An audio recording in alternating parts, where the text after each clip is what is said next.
नमस्ते, जय हिंद। एक बार फिर से आपका स्वागत है आपके अपने YouTube channel maths point real classes पर। तो माय डियर स्टूडेंट्स, कैसे हैं आप सब और कैसी चल रही है आपकी पढ़ाई। उम्मीद करता हूं कि बेहतर और उम्दा होगी। आप मन लगाकर पढ़ रहे होंगे। मैं हूं आपका टीचर रोहित धीमान और चलिए शुरू करते हैं आज की क्लास को। आज की क्लास का जो मेन टॉपिक है उसको शुरू करने से पहले मैं इससे अदर कुछ बात आपसे करना चाहूँगा। लगातार कमेंट्स आ रहे हैं और आप बच्चे मुझसे ये रिक्वेस्ट भी कर रहे हैं कि सर जो अदर टॉपिक हैं उन पर भी वीडियोज़ बनाइए। देखिए, वैसे तो मेरा जो मेन सब्जेक्ट है वो मैथमेटिक्स ही है, जिससे रिलेटेड मैं आपकी भरपूर सहायता करने की कोशिश कर रहा हूं, ऐसा मुझे लगता है। लेकिन यह बताते हुए मैं खेद का अनुभव भी कर रहा हूं कि इस साल अदर सब्जेक्ट से रिलेटेड मैं आपकी कोई हेल्प करने में असमर्थ हूं। लेकिन हाँ, जब आप नेक्स्ट ईयर क्लास 12th में होंगे तो आपके जो भी सब्जेक्ट हैं उन सब पर मैं अपनी कमांड करने की कोशिश करूँगा। उन पर फोकस किया जाएगा और उसमें आपको जिस तरह से यहाँ पर क्लास 11th मैथ की तैयारी कराई जा रही है, मैं पूरी कोशिश करूँगा कि नेक्स्ट ईयर जब आप इंटरमीडिएट में होंगे तो मैं आपकी अदर ऑल सब्जेक्ट्स की तैयारी अच्छे ढंग से करा सकूं। तो अभी के लिए मैथ से रिलेटेड तैयारी ही मैं करा पाऊँगा, अन्य सब्जेक्ट के लिए मैं कोई तैयारी नहीं करा पाऊँगा। इसके लिए मैं खेद व्यक्त करता हूँ और आप सभी व्यूअर्स से माफ़ी चाहता हूँ। तो चलिए शुरू करते हैं आज की इस क्लास को। आज का टॉपिक है 4 नंबर के मोस्ट इम्पोर्टेंट क्वेश्चंस जो बोर्ड एग्जाम्स में अक्सर पूछे जाते हैं क्लास 11th मैथ एग्रीकल्चर से। और आज का जो टॉपिक हम अटेम्प्ट करने वाले हैं, 2-3 टॉपिक अटेम्प्ट करेंगे, जिनमें पहला है ठोस ज्यामिति, अर्थात आयताकार ठोस, बेलन और शंकु के आयतन और पृष्ठ। इस टॉपिक के 4-4 नंबर के क्वेश्चंस को हम देखेंगे। तो आइए हम देख लेते हैं। पहला क्वेश्चन स्क्रीन पर है। एक आयताकार ठोस का संपूर्ण पृष्ठ 1332 वर्ग सेंटीमीटर है और उसकी कोरें 4:5:6 के अनुपात में है। कोरों का मान ज्ञात कीजिए। यूपी बोर्ड 2018 में 4 नंबर में आया हुआ ये क्वेश्चन है। चलिए सॉल्यूशन करते हैं। देखिए, हमें क्या दिया गया है, हमें संपूर्ण पृष्ठ दिया गया है। लिख लेते हैं, दिया है संपूर्ण पृष्ठ, संपूर्ण पृष्ठ 1332 वर्ग सेंटीमीटर और उसकी कोरें 4:5:6 के अनुपात में हैं। तो कोरों के मान दे रखे हैं, हम नोट कर लेते हैं। कोरों का अनुपात हमें दिया है, कोरों का अनुपात 4:5:6। कोरों का मान ज्ञात करना है तो सबसे पहले तो कोरों को मान ही लीजिए कि कोरें क्या क्या लेकर चलेंगे आप। माना आयताकार ठोस की कोरें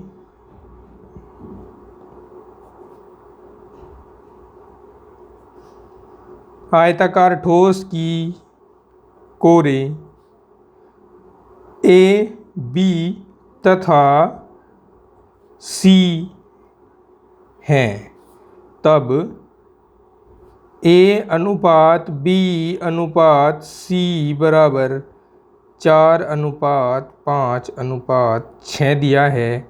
इम्प्लाइज दैट A का मान 4, x मान लीजिए यहाँ, ये x कहाँ से आया है, ये हमने अपनी ओर से लिया है और इसको हम प्रोपोर्शनल कांस्टेंट कहते हैं, अर्थात अनुक्रमानुपाती नियतांक कहते हैं। b का मान 5x हो जाएगा और c का मान 6x हो जाएगा। अब हम किसी तरह से इस x की वैल्यू को फाइंड कर लें और उठाकर x की जगह पर इसमें रख दें तो कोरे ज्ञात हो जाएंगी। और x का मान हमें कहाँ से प्राप्त होगा भैया, ये देखिए हमें दिया हुआ है संपूर्ण पृष्ठ। तो अब हम लिखेंगे संपूर्ण पृष्ठ।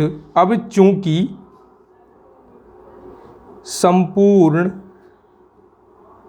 पृष्ठ, जिसको हम सूत्र के माध्यम से लिखते हैं 2 into A B plus B C plus A C, और ये हमें 1332 दिया गया है।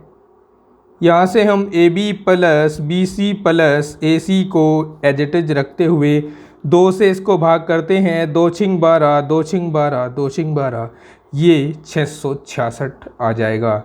अब हम ए बी सी की वैल्यू क्रम से 4x, 5x और 6x रखते हैं, तो यहाँ 4x गुणा 5x हो जाएगा प्लस 5x गुणा 6x हो जाएगा प्लस 6x गुणा 4x आ जाएगा और बराबर लिख देंगे 666।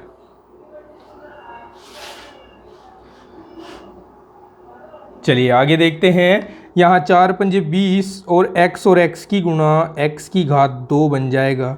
यहाँ 5 अंक 30 x स्क्वायर बन जाएंगे और यहाँ 4 छिंग 24 x स्क्वायर आ जाएगा बराबर 666 आ जाएगा।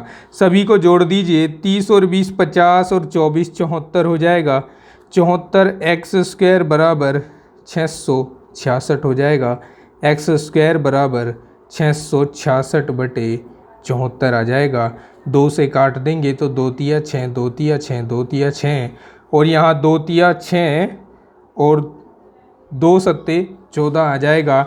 37 से इसको डिवाइड करते हैं, देखते हैं 37 से इसको डिवाइड करने पर कितनी बार चलेगा। 37 आई थिंक कि 9 टाइम चलेगा। 9 सत्ते 63, 9 तिया 27 और 6 30, हाँ 9 बार चलेगा। 37 से ये 9 बार कट जाएगा तो एक्स स्क्वायर की वैल्यू आएगी 9, जिसको हम 3 का स्क्वायर भी लिख सकते हैं। स्क्वायर से स्क्वायर हटा हुआ माने तो x की वैल्यू आएगी 3।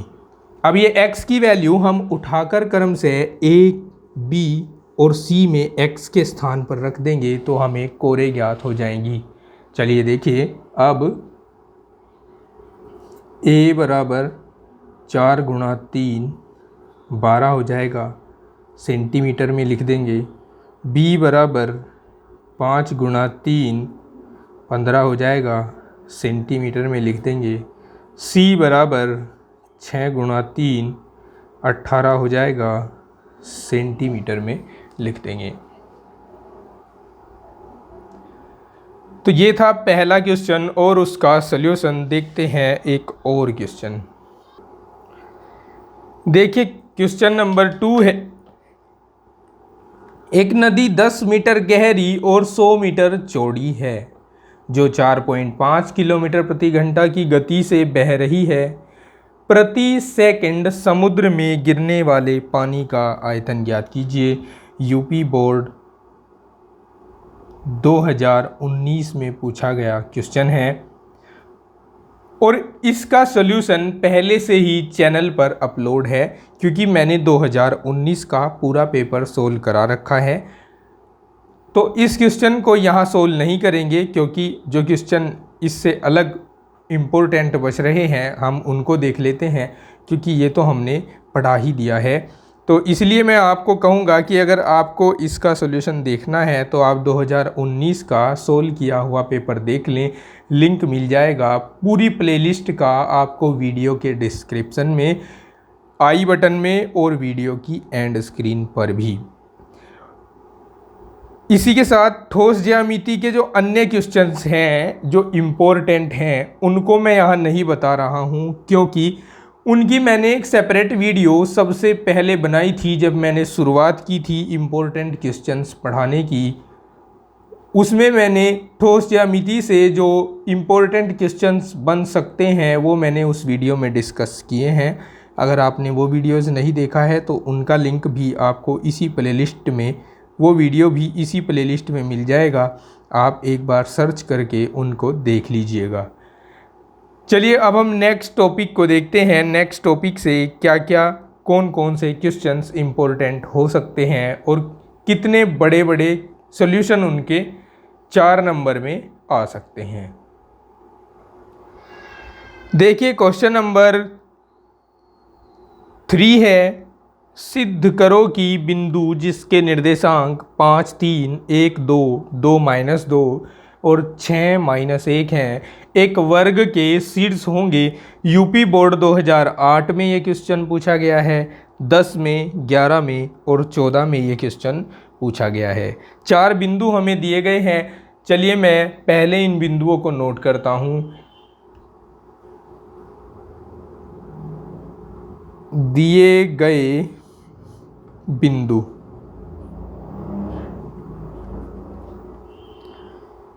5, 3, 1, 2, 2, -2, 6, -1 और मैं अपनी तरफ से इनके नाम भी रख रहा हूँ A, B, C और D। ये मैंने माना है अपनी ओर से, ठीक है। चलिए अब हमें ये देखना है, देखना नहीं, सिद्ध करना है कि ये एक वर्ग के शीर्ष हैं। देखिए पहले मैं आपको वर्ग के बारे में बता दूं। वर्ग एक ऐसी ज्यामितीय आकृति होती है जिसकी चारों भुजाएं बराबर होती हैं और दोनों विकर्ण भी बराबर होते हैं। प्रत्येक कोण 90 अंश का होता है। तो यहाँ इन चारों बिंदुओं को एक वर्ग के शीर्ष दिखाने के लिए हमें इनके दो के बीच की दूरी ज्ञात करनी होगी और दो के बीच की दूरी ज्ञात करने पर अगर वो बराबर आ जाए तो हमें विकर्णों की लंबाई ज्ञात करनी होगी। विकर्णों की लंबाई भी अगर बराबर आ गई तो हम कह देंगे कि ये एक वर्ग है। तो मैं इसको ABCD लिख रहा हूँ। चलिए अब देखिए शुरुआत कैसे करनी है। A व B के बीच की दूरी, बीच की दूरी ज्ञात करना मैं समझता हूँ कि आपको बिल्कुल अच्छी तरह से आता है, सूत्र लगता है। चलिए पहले मैं सूत्र ही लिख देता हूँ, x1 - x2 का whole square plus y1 - y2 का होल स्क्वायर, समझे।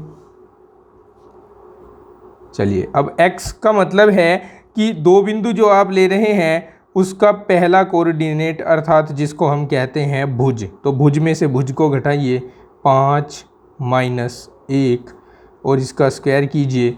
कोटि में से कोटि को घटाइए 3 - 2 इसका स्क्वायर। 5 में से 1 घटा 4, 4 का स्क्वायर हो गया 16। 3 में से 2 घटा 1 और 1 का स्क्वायर भी 1 और ये जुड़कर आ गया √17, ठीक है। अब हम इसी तरह जिस तरह हमने AB को ज्ञात किया BC को ज्ञात करेंगे। BC बराबर, अब हम बार बार ये वाला फॉर्मूला नहीं लिखेंगे, हम x कोऑर्डिनेट में से x कोऑर्डिनेट घटाएंगे अर्थात 1 - 2 और इसका होल स्क्वायर करेंगे और y कोऑर्डिनेट में से y कोऑर्डिनेट घटाएंगे 2 - 2, तो यहाँ मैं प्लस लिख रहा हूँ क्योंकि माइनस माइनस प्लस हो जाते हैं, ये बात तो आप भली प्रकार समझते होंगे। 1 में से 2 घटा -1 और -1 का वर्ग हो गया 1, 2 और 2 4, 4 का वर्ग हो गया 16, जुड़कर आ गया √17। फिर हम CD ज्ञात करते हैं। CD बराबर √x कोऑर्डिनेट में से x कोऑर्डिनेट माइनस करेंगे इसका whole square plus y coordinate में से y कोऑर्डिनेट माइनस करेंगे तो माइनस माइनस प्लस हो जाएगा। एक माइनस फॉर्मूले वाला, एक -1 के साथ वाला, तो माइनस माइनस प्लस और इसका होल स्क्वायर हो जाएगा। यहाँ 2 में से 6 घटेंगे -4 बचेंगे, स्क्वायर करेंगे तो 16 हो जाएगा। -2 में से 1 घटेगा, -2 में 1 जुड़ेगा तो -1 आएगा, और स्क्वायर करेंगे तो 1 और जोड़ेंगे तो √17। अब हम AD को फाइंड करेंगे। AD इक्वल्स टू √5 में से 6 घटा देंगे, 5 - 6 का होल स्क्वायर प्लस 3 - 1, तो 3 + 1 हो जाएगा, इसका होल स्क्वायर आ जाएगा। ये 5 में से 6 घटेंगे, -1 बचेगा, -1 का स्क्वायर तो 1 ही हो जाता है, और यहाँ 3 और 1 4, 4 का स्क्वायर 16 हो जाएगा। ये भी क्या आएगा, √17 आएगा। तो हम देख रहे हैं कि चारों भुजाएं तो बराबर हो गई। AB भी √17, BC भी √17, CD भी √17 और AD भी √17। अब हम इसके विकर्णों को चेक करेंगे। विकर्ण कैसे चेक करेंगे? अब AC और BD इनको हम याद करते हैं। AC को फाइंड करेंगे। देखिए 5 में से 2 घटाइए, 5 - 2 का होल स्क्वायर प्लस 3 में से -2 घटाइए तो 3 + 2 हो जाएगा, इसका स्क्वायर आ जाएगा। 5 में से 2 घटेंगे 3, 3 का वर्ग होगा 9, 3 और 2 5, 5 का वर्ग होगा 25, और 25 और 9 हो गए 34। इसी तरह हम BD फाइंड करेंगे। B and D, BD equals to √1 में से घटाएंगे 6 को तो 1 - 6 का होल स्क्वायर प्लस 2 में से घटाएंगे -1 को तो 2 + 1 का स्क्वायर हो जाएगा। समझ रहे हो, माइनस माइनस प्लस हो गया यहाँ पर। तो 1 में से 6 घटाया -5 आएगा, और -5 का वर्ग करोगे तो 25 हो जाएगा। 2 और 1 3, 3 का वर्ग करोगे तो 9 हो जाएगा, जुड़कर आ जाएगा √34। अब चूंकि AB equals to BC equals to CD equals to AD तथा AC equals to BD implies that A, B, C व D एक वर्ग के शीर्ष हैं। That's all. ये इसका आंसर होगा, या कह सकते हैं कि इसका प्रूव होगा। नेक्स्ट क्वेश्चन आप देख सकते हैं, स्क्रीन पर क्वेश्चन शो हो रहा है। उन बिंदुओं के निर्देशांक ज्ञात करो जो बिंदु A + B, A - B और A - B, A + B को मिलाने वाली सीधी रेखा को अंतः और बाह्यतः A/B के अनुपात में विभाजित करते हैं। यूपी बोर्ड 2011 में पूछा गया ये क्वेश्चन है। चलिए इसको सोल्व करते हैं। ये आज की वीडियो का चौथा क्वेश्चन है। दिए गए बिंदु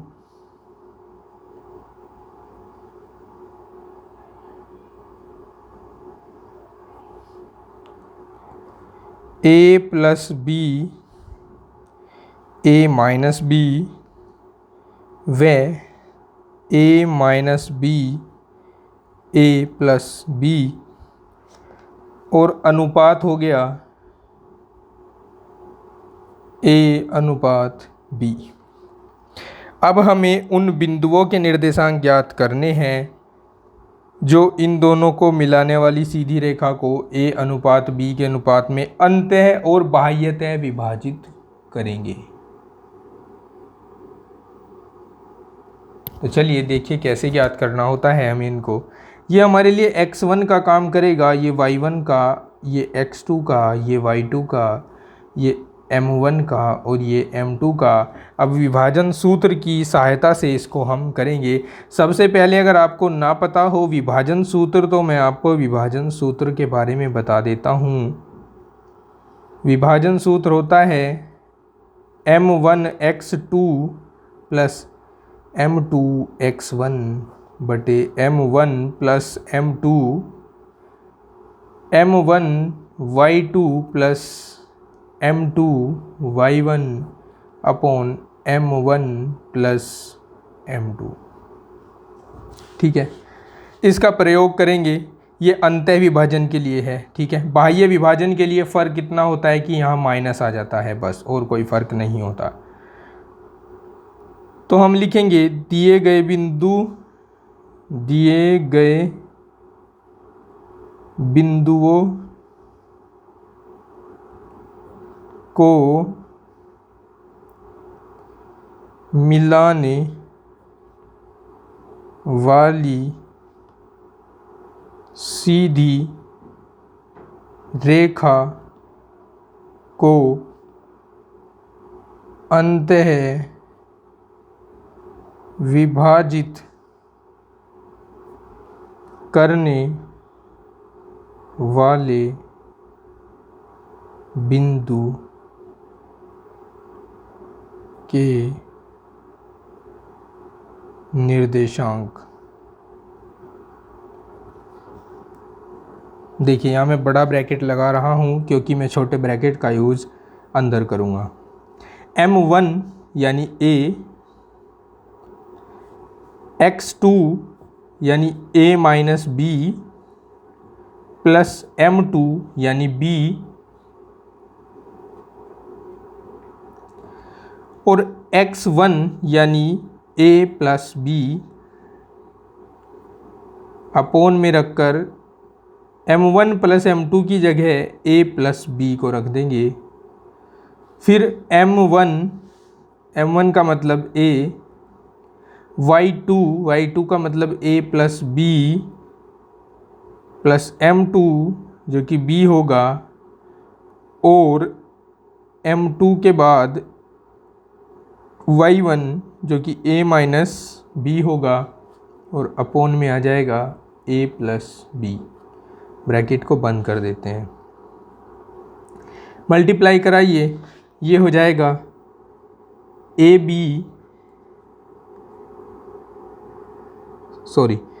square minus ab plus ab plus b square upon a plus b, यहाँ a square plus ab plus ab minus b square upon a plus b। ab से ab कैंसिल हुआ, यहाँ भी, अच्छा यहाँ कैंसिल नहीं होगा। ठीक है, इसको एज इट इज रहने देते हैं। यहाँ बच जाएगा a square plus b square upon a plus b, और यहाँ a स्क्वायर प्लस 2ab बन जाएगा ये, और minus b square upon a plus b। ये अभीष्ट बिंदु है। एक आंसर तो हमारा ये आ गया। दूसरा आंसर कब आएगा? जब हम बीच में माइनस लगाएंगे, और मैं समझता हूँ कि ये काम आप बड़ी आसानी से कर लेंगे। मैं इतनी सारी थ्योरी ना लिखते हुए मैं डायरेक्ट आपको इसको करके दिखा रहा हूँ। आप एक बार इसको ढंग से लिख देना, अगर ये एग्ज़ाम में आ जाता है तो। मैं केवल यहाँ से करेक्शन करूँगा, a into a minus b, यहाँ बीच में माइनस लगा रहा हूँ, b into a plus b upon a minus b। ठीक है, यहाँ माइनस लगाना है तो a into a plus b minus b into a minus b और अपॉन a माइनस b हो जाएगा। फिर मल्टीप्लाई करा दीजिए, ये a square minus A B minus A B minus B square upon a minus b बन जाएगा। और ये क्या बनेगा? ये a square plus A B minus A B plus B square upon a minus b बन जाएगा। यहाँ a स्क्वायर ये 2ab हो जाएगा और माइनस b स्क्वायर और अपॉन a माइनस b हो जाएगा। और यहाँ a स्क्वायर ए बी से A B cancel plus B square upon a minus b हो जाएगा। ये इसका आंसर बनेगा। देखिए नेक्स्ट क्वेश्चन स्क्रीन पर है। सिद्ध कीजिए कि बिंदु A -2 1 B 0-1 C 2 1 और D 0 3 एक वर्ग के शीर्ष हैं। यूपी बोर्ड 2018 और 2019 में पूछा गया ये क्वेश्चन है। ये क्वेश्चन मैं 2018 और 19 के पेपर जब मैंने सोल्व कराए थे उसमें सोल्व करा दिया है। आप इसको डिस्क्रिप्शन में दिए गए लिंक के माध्यम से सर्च करके देख सकते हैं। तो ये थे ठोस ज्यामिति और निर्देशांक ज्यामिति से कुछ क्वेश्चंस जो इम्पोर्टेंट हैं और बोर्ड में आ सकते हैं, इसलिए आप इनको पक्का कर लीजिएगा, इनकी प्रैक्टिस अच्छे से कर लीजिएगा ताकि एग्ज़ाम हॉल में कोई प्रॉब्लम आपको फेस करनी ना पड़े। अब मोस्टली हमने मैथमेटिक्स का जो सिलेबस है, जो कोर्स है और जो इम्पोर्टेंट क्वेश्चंस हैं उनके साथ साथ मोस्टली हमने कवर कर लिया है। कुछ क्वेश्चंस बचे हैं अभी जो 6-6 नंबर के इम्पोर्टेंट हैं और 4-4 नंबर में भी अभी कुछ चैप्टर्स से क्वेश्चन बचे हुए हैं स्टैटिक्स से, वो मैं आपको बताऊंगा नेक्स्ट वीडियो में। तो मिलते हैं नेक्स्ट वीडियो में, तब तक के लिए पढ़ते रहिए, हंसते मुस्कुराते रहिए, चुस्त दुरुस्त और तंदुरुस्त रहिए। Take care, have a nice day.